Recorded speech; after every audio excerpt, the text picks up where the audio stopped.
So hello good morning friends. तर आपण आज जिओग्राफीची रिव्हिजन करणार आहोत. तर तुम्ही सुद्धा माझ्यासोबत रिव्हिजन करा. त्याच्यानंतर आपल्याला माहीत आहे की पहिले पृथ्वीचा हा एकच भूखंड होता आणि एकच सी होता. त्या एकच सुपर कॉन्टिनेंटला आपण काय म्हणायचो तर पॅन्जिया म्हणायचो. पॅन्जिया. आणि जो सी होता म्हणजे जो ओशनिक पार्ट होता त्याला आपण पॅन्थाल्सा असं म्हणायचो. त्याच्यानंतर हा पॅन्जिया डिवाईड झाला. त्याचे प्रकार एक गोंडवाना लँड आणि एक लॉरेशिया किंवा सांगारा लँड पण आपण त्याला म्हणतो. तर याचे दोन प्रकार पडले पॅन्जियाचे. आणि इथे जो सी निर्माण झाला त्याला आपण काय म्हणतो Tethys sea. Okay, Tethys sea. त्याच्यानंतर ह्या कॉन्टिनेंटमधून परत काही भूखंड बाहेर पडत गेले. तर त्याला आपण ही जी थेरी आहे भूखंड अपवन सिद्धांत असं त्याला आपण म्हणतो. तर ही अल्फ्रेड वेगनर यांनी दिलेली आहे.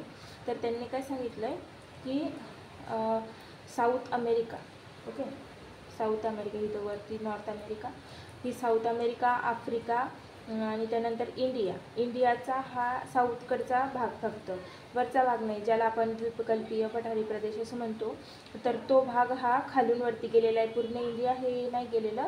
तर जो साऊथचा भाग आहे तोच फक्त ह्या गोंडवाना लँडमधून वरती गेलेला आहे. आणि त्यानंतर ऑस्ट्रेलिया. हे जे प्रकार आहेत समजा हे जे खंड तयार झाले म्हणजे दक्षिण अमेरिका, आफ्रिका, त्यानंतर इंडियाचा हा साऊथकडचा भाग, त्यानंतर हा ऑस्ट्रेलिया खंड.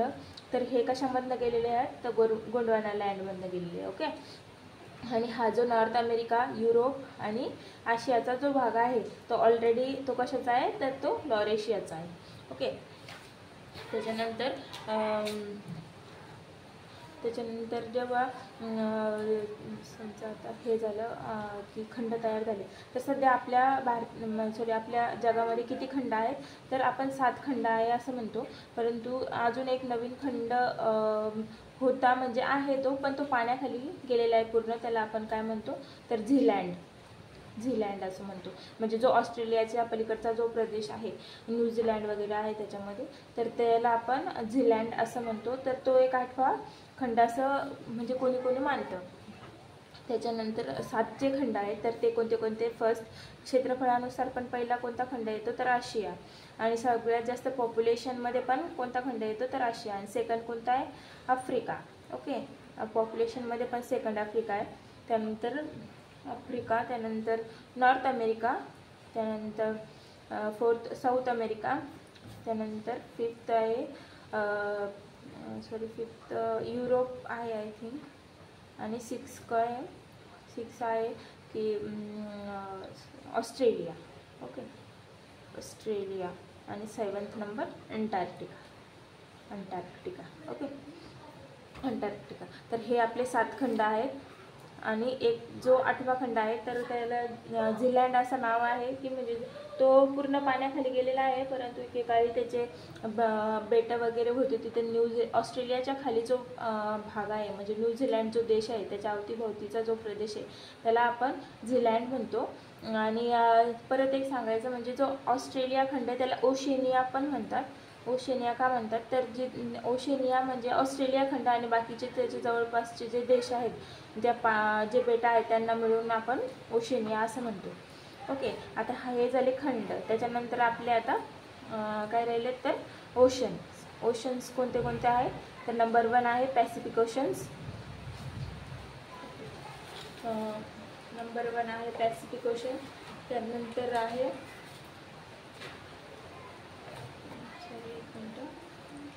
Pacific ocean. त्यानंतर आहे अटलांटिक ओशन. त्यानंतर आहे इंडियन सी. त्यानंतर आहे फोर्थ साऊथर्न सी म्हणजे दक्षिण महासागर, साऊथर्न सी. त्यानंतर 5वा आहे आर्क्टिक ओशन.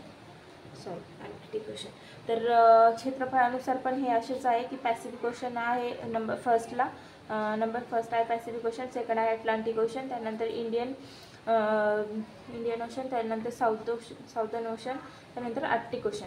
हे आपले 5 ओशन्स आहे. ओके. आणि आपण आता पुढे बघत आहोत की भारतीय उपखंड. तर भारतीय उपखंडामध्ये कोणते कोणते देश येतात.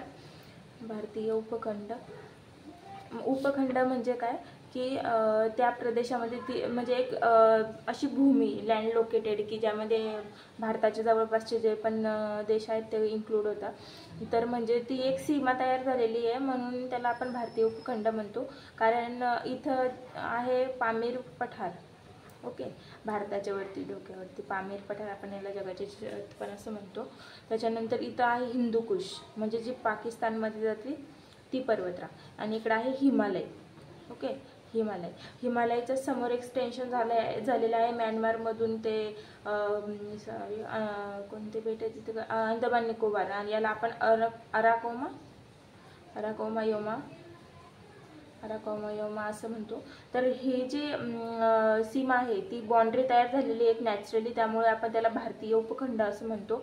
आणि या भारतीय उपखंडामध्ये कोणते कोणते देश येतात तर पाकिस्तान, नेपाळ, भूटान आणि बांगलादेश. याच्यामध्ये श्रीलंका पण येत नाही आणि मालदीव पण येत नाही, म्यानमार पण येत नाही, कारण की ही एक सीमा तयार झालेली आहे म्हणून आपण त्याला भारतीय उपखंड म्हणतो. लँड लोकेटेड आहे समजा ही पूर्ण एरिया, म्हणून हा भारतीय उपखंड झाला. तर श्रीलंका आणि मालदीवचा याच्यामध्ये समावेश होत नाही, फक्त पाकिस्तान, नेपाळ, भूटान, बांगलादेश यांचा समावेश होतो. ओके, त्याच्यानंतर आपण आता बघणार आहोत की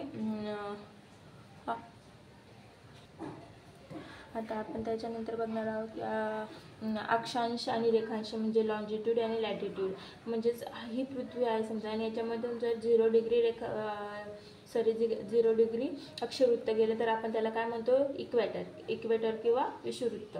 आणि ही एक काल्पनिक रेषा आहे, म्हणजे आपल्याला समजण्यासाठी आपण 0 डिग्री इक्वेटर, 0 डिग्री मेडिटेरियन असं आपण ठरवलेलं आहे. तर जे 0 डिग्री इक्वेटर आहे म्हणजे विषुववृत्त आहे, तर त्या 0 डिग्री विषुववृत्त जिथून जातं तिथून वरती हा उत्तर गोलार्ध मानण्यात येतो आणि खालचा भाग हा दक्षिण गोलार्ध म्हणून मानण्यात येतो. तसंच 0 डिग्री मेडिटेरियन जे रेखावृत्त आहे समजा 0 डिग्री रेखावृत्त जेव्हा जातो तर त्याला पश्चिम गोलार्ध, ह्या भागाला पश्चिम गोलार्ध आणि पूर्वेकडच्या भागाला पूर्व गोलार्ध असं म्हणतात.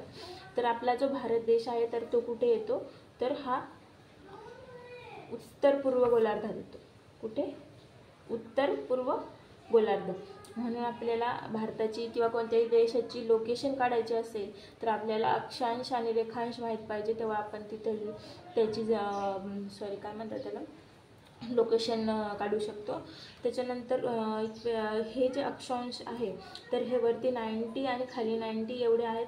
आणि जसं जसं आपण ध्रुवाकडे जाणार म्हणजे जसं जसं आपण पोल्सकडे जाणार तर तशी तशी अक्षांशची लेंथ जी आहे ती कमी कमी होत जाते.